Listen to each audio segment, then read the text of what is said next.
Near the confluence of two rivers near the capital of Slovakia, Bratislava, stands Hrad Divín, an ancient fortress which has held many great battles throughout history. It is here that I have traveled today to meet one of the true generals of our time, Paytom, ahead of his Div 3 finals tonight. Ladies and gentlemen, in advance of our Division 3 finals this year, we have upped our production budget. Dear Kravsoga, off the back of his very expensive event tickets, has flown me out to rural Slovakia to speak with our Div 3 finalist captain, Ish. In-game leader, I think the most apt description. In-game leader, whatever he'd like to call himself, Mr. Paytom, to discuss their finals, which you are about to watch between them and Ratatatouille. So, firstly, Paytom, in terms of how this season's been going so far, you guys are, I believe, 5-1 in games so far? Yes. How are you feeling about that? Definitely feels nice to just go basically undefeated. Probably would be undefeated if we didn't drop the ball in one of those games. Yeah, you were saying earlier you played against the side of Border Control, I believe it was. Yes. Tell me what made you drop that only game that you dropped this season. So our mid laner was more alcohol than person, I think, at that point. And decided that his Nature's Prophet would be best served as a magic damage dealer with a Dagon and an Ethereal Blade. And I decided that, you know what, let's try a bit more of an unconventional carry and play Hoodwink into 4 Blade Mail heroes. Yeah, so they figured you out pretty quick there. Yes.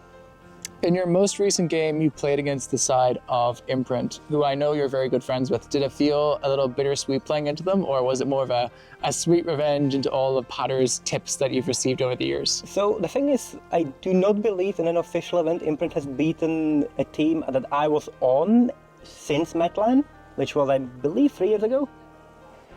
So it still feels nice to all of his shit talk and fake beef. Because let's be honest, it's one-sided. It is fake beef. I received the same from him, so I understand the feeling. So that felt nice, but there's also that little voice inside of your head that just like feel sorry for them a bit. You just want them to do well. Yes. It's like your son. He's in school. Yes. He doesn't know how to do basic math. My apologies at first. To be fair, before that match, I talked with Asgraf, Adam, and we agreed if whoever wins that match between us is the one we're rooting for to win the whole thing. It is definitely the sort of relationship where you are rivals, but you want the other team to do well if you don't. You guys in Past Issues have been playing together a very long time. Yes. 3 years now almost. Can you tell me how it came together and what your thoughts are on the current iteration of the squad? So originally it came to be at the original Metlan, as I've already mentioned it, where we were a put-together team, just assigned together by Krasvaga to play together. We lost every match. And the original team had the 3 core members that are still in the team today. We've gone through a few iterations of the team, every season of the IDL basically having a different version, with the original, probably the most successful version so far, having won the end WBOs, mostly switching due to previous commitments of one of them, and then Dark7 as the carry. We then proceeded to have to swap out both of those for the next one, and then again, and now again. Although we have shuffled the roles a bit, with me moving from the mid lane to the carry position, so currently the team with me, Joe Trollen, Manly Man, Blowyo, and Mulu is the current iteration, and we have fun while playing, so I've had very positive thoughts about it. So you mentioned your team have a lot of fun while playing. Is there any moment that stands out in your mind as maybe the funniest thing that's ever happened, or even like a moment of great euphoria? During this season, it was, I believe, during the second draft against Imprint, where we were just talking about random things more than the game, and then just Malou trying to get us on track and failing miserably.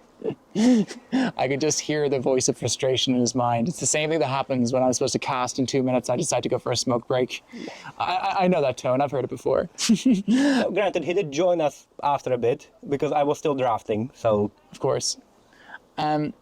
Next thing then, you guys are facing against Ratatatouille in the finals. Did you watch their semis game? How do you think they did? I watched a little bit of their semis game. I will be the first to admit I don't really like watching the entire replay, so I will usually skip through the games to see what's happening, and if I see like, well, something changed in the last 5 minutes I skipped, I'll go look back through it.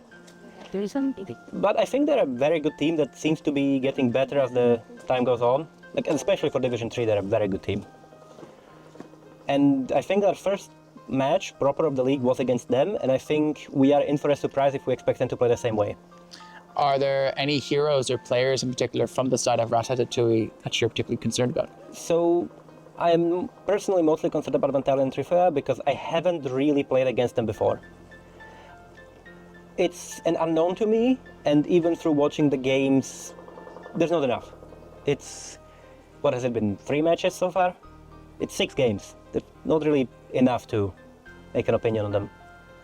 And looking through a lot of the players' history, like match histories and Dota buffs and whatever else you have, And there are a few heroes we're concerned about, but there are also heroes that are counterable, maybe except for the Brewmaster, which if we let run away is going to be an issue, but there is also the fact that we have managed to, without knowing it, beat it. Next question then, of course, in terms of the draft. You're playing versus Krasvaga. You don't ban Venge because you can counter it. Are we going to ban the Venge in this series? No, we're going to pick it. Okay, we're going to be picking It has been a very common skill pick for us, where not playing it as a support, but mostly playing it as a mid laner or a safe laner. Maybe an off laner if Manlyman decides to do it. And my last question just before we finish up here is, looking into next season, do you think the entire lineup of Passport Issues are going to be sticking together? I believe at least 4 of us will be. Now, which 4, I have no idea. But I know that the core lineup, if we do decide to play the league, will stay together, which being me, Joe Troll, and the Manlyman, as we have done so for every previous iteration of the league.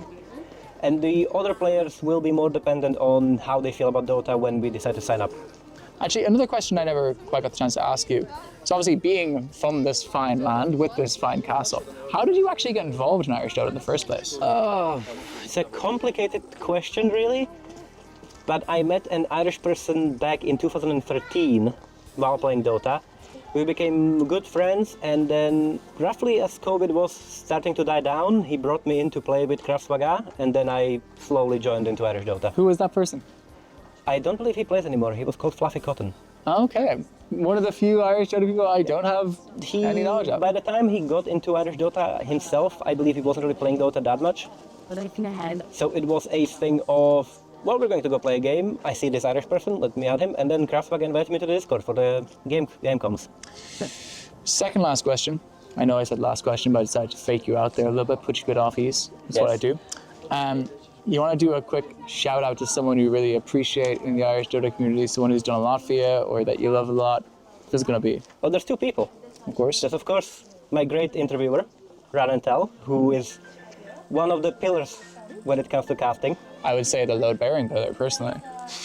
Recently returned to the Observers. I would agree. And the person who actually got me to play in this season, which is Malou. So how did Malou, I know you took a little bit of a break before the season, how did Malou convince you to play in this season? He basically pitched the idea of playing for fun with the people I would not be willing to, I would be willing to play even a pub match with. And he managed to catch me while we were both drunk. I believe it was in Valence. This is always the way Irish Dota teams start, man, I tell you. Yes, drunk in a pub in Dublin. It's the best way to do it. Yes. Last question then before we finish up, let's go to the opposite side. If you want to call out one person, start some beef. Who are we starting beef with right now, Pito? I don't know. Pick someone. Well, the only one who I know properly from there is Krasvaga. Oh, no, but pick up. It doesn't have to be on the other team. It can be anyone. Okay, there's room for only one foreigner, so the 2 Frenchmen need to go home. Okay, we need to send the French up, much like I'm sure this fortress was used for at some It was time. won by Napoleon once, so yes. So there we go. We're going to send them home again. Hopefully. Folks, we're going to go live now with game 1 of your best of 3, maybe best of 5, I assume it's best of 3, of the Division 3 finals of Irish Dota. We'll see you soon. Thank you so much.